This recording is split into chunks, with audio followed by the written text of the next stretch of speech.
What's going on, everybody? It's your main man, King Bishop.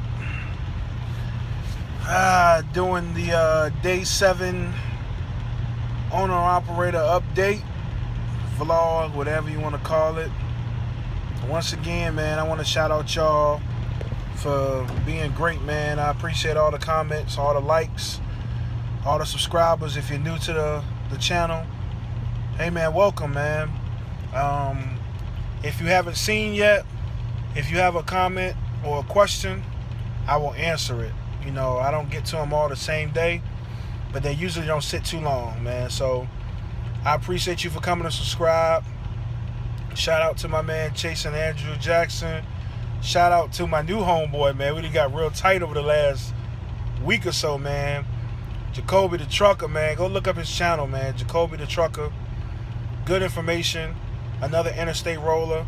I'm learning a lot from him. He teaching me stuff about this container work. So if you're not already subscribed to his page, go like, comment, subscribe to his page. Man, let's begin, man. Listen, today is Tuesday the 7th, June 7th.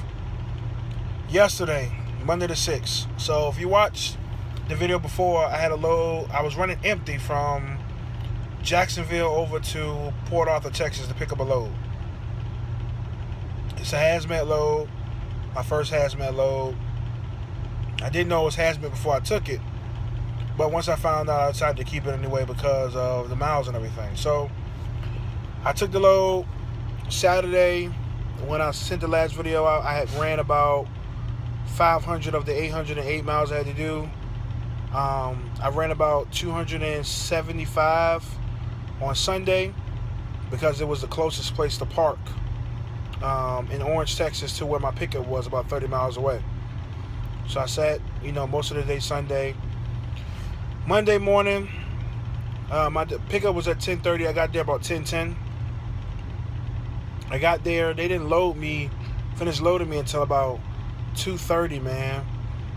So they finished loading me. I placarded up the trailer, talk to my business partner or my dispatcher, whatever you want to call them. Do my hazmat check-in, ready to roll. I go back to the same pile about 30 miles away and I scale the load. I am too heavy on the drives. So I don't know what a scale ticket is, I will show y'all, but I'm on a 40-foot container, so the rear tandems don't slide. So basically, the load has to be right because there's nothing I can do to fix it other than slide my fifth wheel, and that doesn't do anything for the drives. So when they loaded me the first time, I was exactly 80,000 pounds. Exactly 80,000 pounds and like 1,500, 1,600 pounds over my drives. So I get back there about 4:30, 4:30-ish, 4:45-ish. They tell me, hey, we're not going to take anything off, but we'll try to rework it. And I'm like, dude, I'm 80,000 pounds exact. You're not going to be able to get this load straight.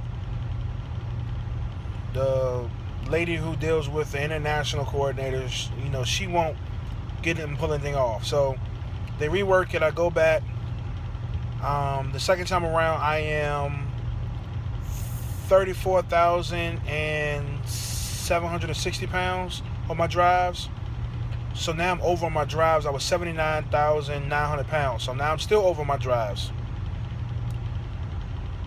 At this point, I'm so frustrated, man, that it just don't make no sense. So it's about, by the time I get out of there from 4:45 to about 6:30, I get over to the pilot rescale. By the time I, get situated, it's raining, pouring down.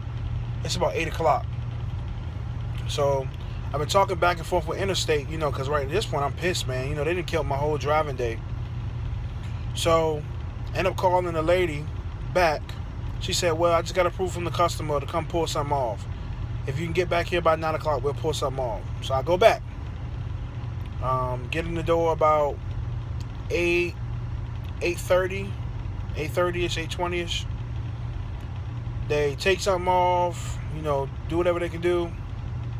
And I get out at about 9:30, go rescale again. By the time I get back to the pilot, I got about an hour and a half left on my clock. And I'm still over on my drives. I'm 34,440 pounds on my drives. So at this point, man, I'm like my tolerance level is usually really high. I'm pissed beyond means because I know that they've killed my time, and my load that I have behind this was supposed to pick up excuse me, Wednesday morning. That was the load that's going to take me home, right to my front door, basically. So, in the process of that, I went ahead and got some sleep. I woke back up early in the morning. As soon as my clock was good, called my business partner, let him know, hey, what was going on, since he went home for the day. In between me getting reworked the second 2 times. I called him. I told him, I said, listen, man, I'm gonna go back this morning, get it reworked one more time. If they can't get it right, they gotta pull this off my trailer, man. I'm not doing this all day long today. So I get back there about 10 minutes after 9. They didn't finish unloading me till about 11:30. Which is crazy, man. So they do it. I go scale, and finally I'm legal. I'm barely legal, but I'm legal. I got that scale ticket here. Try to show it to y'all without this light interfering.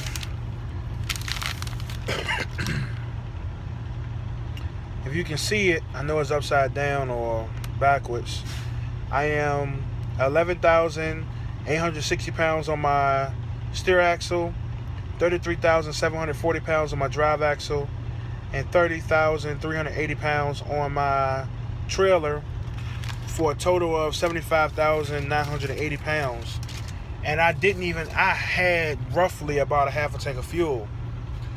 And if you don't know, when you fuel, the fuel goes partly on your steer and on your drive axle. So, depending on where your tanks are located.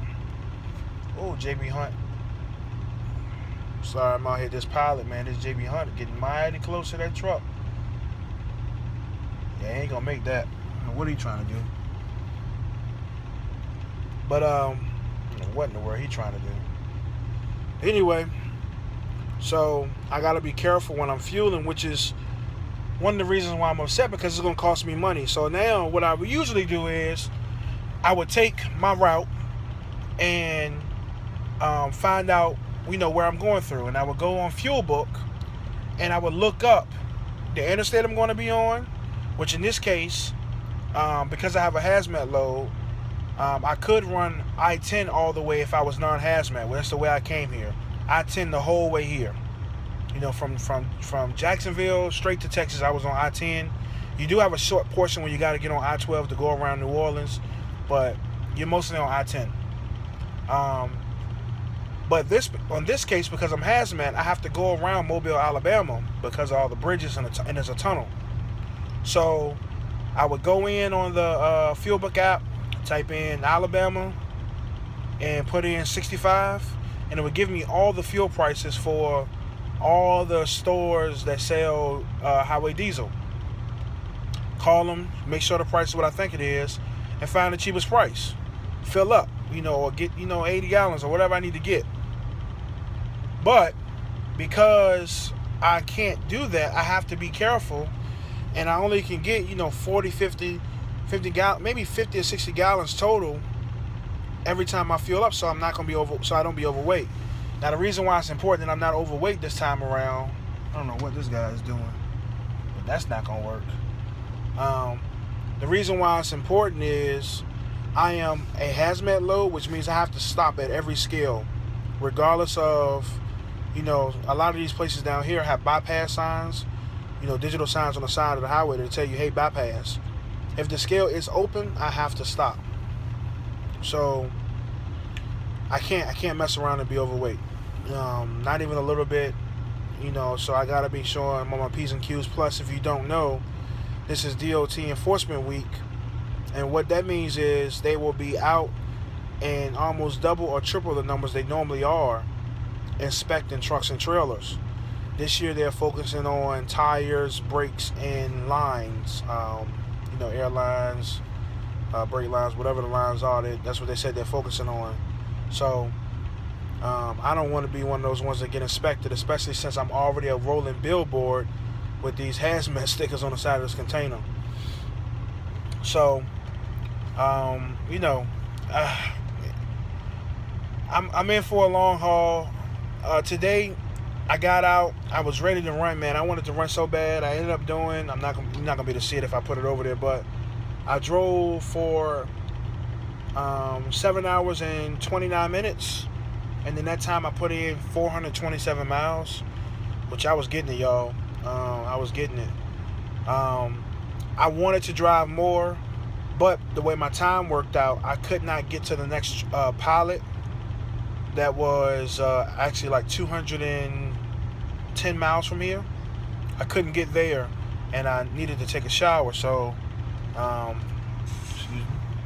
need to take a shower. So I wanted to get to a pilot because I trust pilot showers are usually pretty cool, and that's why I wanted to make sure I got here. So I went ahead and shut down. I have 440 miles exact to get back to Jacksonville.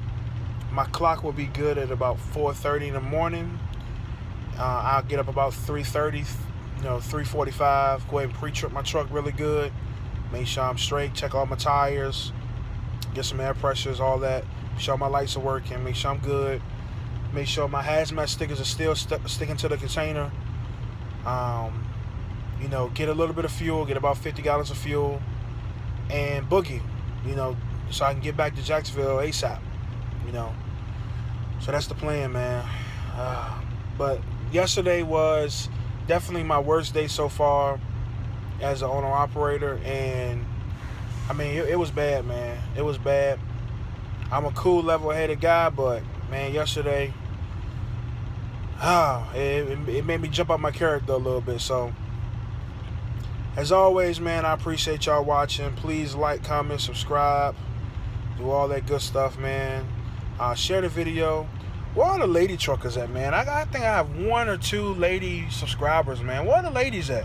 There's ladies out here getting in and getting this money too, man. Where y'all at, man? Y'all drop some comments. If you didn't read if you didn't see the last video, I put a video out and I told you how you can contact me. A lot of people were asking how to get in contact with me.